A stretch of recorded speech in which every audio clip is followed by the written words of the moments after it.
Credit Suisse, one of the world's largest banks, is currently on the brink of collapse.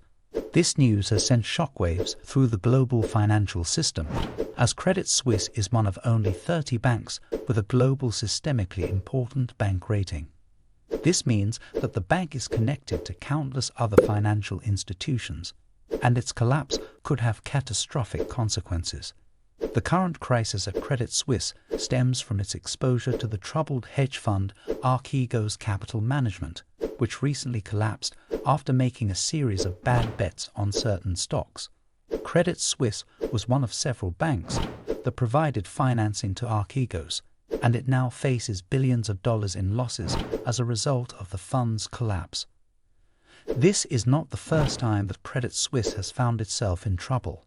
The bank has been plagued by a number of scandals and controversies over the years, including its involvement in tax evasion schemes and its role in the 2008 financial crisis.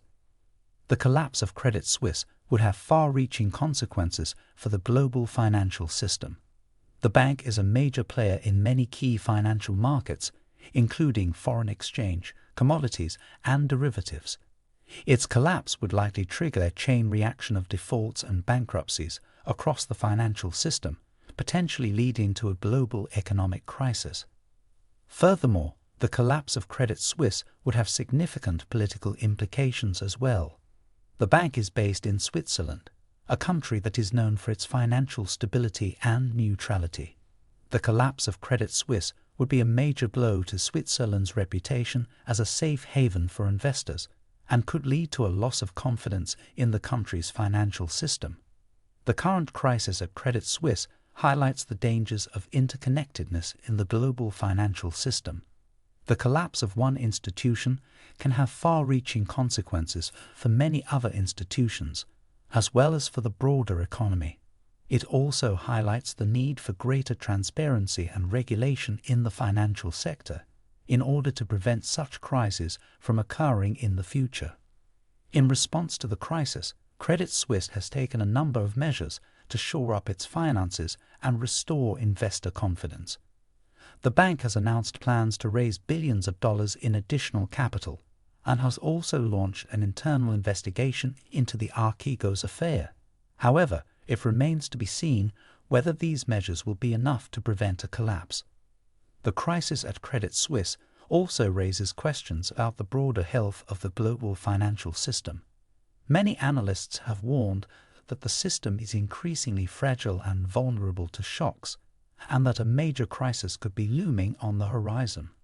The pandemic has only added to these concerns, as it has led to unprecedented levels of government and central bank intervention in the economy. Some analysts have argued that the crisis at Credit Suisse is just the tip of the iceberg, and that we are likely to see more financial crises in the coming years. They point to a number of factors that could contribute to such crises, including rising debt levels, inflated asset prices, and geopolitical tensions. Despite these concerns, many investors remain optimistic about the future of the global financial system. They point to the resilience of the system in the face of past crises, as well as the ongoing efforts to strengthen and reform the system. They also note that the crisis at Credit Suisse is a reminder of the importance of risk management and diversification in investing. In the latest episode of the All In podcast, tech billionaire and investor Chamath Palihapitiya expressed his concerns about the ongoing crisis at Credit Suisse. Despite the bank receiving a $54 billion lifeline from the Swiss Central Bank, Chamath believes that the collapse of Credit Suisse is likely just getting started, with at best the problem only being kicked down the road for 12 months. Chamath's concerns stem from his belief that the banking system is inherently flawed, and that the ongoing crisis at Credit Suisse is just the latest example of this. He argues that the banking system is based on a fragile web of interconnectedness, and that a crisis at one institution can quickly spread to other institutions, potentially leading to a catastrophic collapse of the entire system. Moreover, Chamath believes that the banking system is not designed to serve the needs of ordinary people, but rather to enrich the bankers and executives who run it. He argues that the system is rigged in favor of the wealthy and powerful, and that it is increasingly disconnected from the needs and concerns of ordinary people. Chamath's concerns about the banking system are not unfounded. The global financial crisis of 2008, which was caused by a similar web of interconnectedness and risk-taking by banks and other financial institutions, led to widespread economic hardship and job loss around the world. Furthermore, the ongoing crisis at Credit Suisse is just the latest in a string of banking scandals and controversies that have rocked the financial system over the past decade. These scandals have included everything from the manipulation of interest rates to the rigging of foreign exchange markets. So what can be done to address these problems? According to Chamath, the answer is to move away from the traditional banking system and embrace new decentralized financial technologies such as cryptocurrencies and blockchain. He argues that these technologies have the potential to revolutionize the financial system by creating a more transparent, decentralized, and fair system that is not controlled by a small group of powerful elites. Moreover, Chamath believes that these technologies are already starting to gain traction among ordinary people who are disillusioned with the traditional banking system. He points to the growing popularity of cryptocurrencies such as Bitcoin, which he believes are a better store of value than traditional currencies due to their limited supply and decentralized nature. Chamath also believes that blockchain technology has the potential to revolutionize industries beyond just finance, including healthcare, logistics, and supply chain management. He argues that blockchain technology can be used to create more secure and transparent systems that are less prone to fraud and corruption. While Chamath's vision for a decentralized financial system is compelling, it is important to note that investing in cryptocurrencies and other decentralized technologies carries significant risks. These assets are highly volatile and are not backed by any government or central authority. Moreover, the regulatory landscape surrounding cryptocurrencies and blockchain is still uncertain, and there is a risk that governments around the world could clamp down on these technologies in the future. Despite these risks, Chamath remains bullish on the long-term potential of cryptocurrencies and blockchain. He argues that these technologies are the future of finance and that they have the potential to create a more equitable and fair system for everyone. During the All-In podcast episode, Chamath and the other hosts delved deeper into the ongoing crisis at Credit Suisse and explained how this banking crisis came to be in the first place. One of the key factors that led to the crisis at Credit Suisse was the bank's exposure to the collapsed hedge fund Archegos Capital Management. Archegos was a highly leveraged fund that took on large positions in a handful of stocks, including Viacom CBS and Discovery Communications. When these stocks started to fall in value, Archegos was unable to meet its margin calls and was forced to sell its positions. This led to a massive sell-off in the stocks, which in turn led to significant losses for banks and financial institutions that had provided financing to Archegos. Credit Suisse was one of the banks that was heavily exposed to Archegos, and the losses from the hedge fund's collapse ultimately forced the bank to take a significant write-down and raise additional capital. Another factor that contributed to the crisis at Credit Suisse was the bank's exposure to Greensill Capital, a supply chain finance company that also collapsed earlier this year. Credit Suisse had invested heavily in funds managed by Greensill, and the collapse of the company led to significant losses for the bank. Moreover, Credit Suisse had also been hit by a series of scandals and controversies in recent years, including allegations of tax evasion and corruption.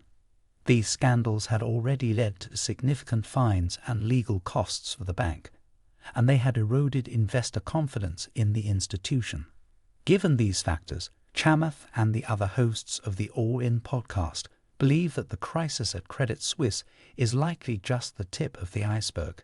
They argue that the banking system is inherently flawed and that the ongoing crisis is just the latest example of the risks and interconnectedness of the global financial system.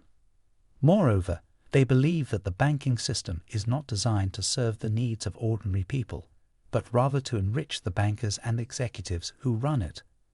They argue that the system is rigged in favor of the wealthy and powerful, and that it is increasingly disconnected from the needs and concerns of ordinary people. So what can investors expect to play out in the coming months?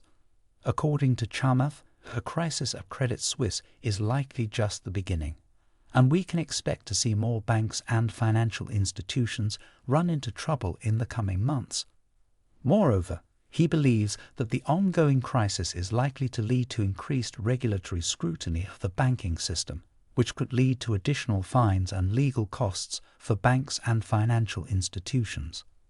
Furthermore, Chamath believes that the crisis at Credit Suisse is likely to accelerate the shift towards decentralized financial technologies such as cryptocurrencies and blockchain.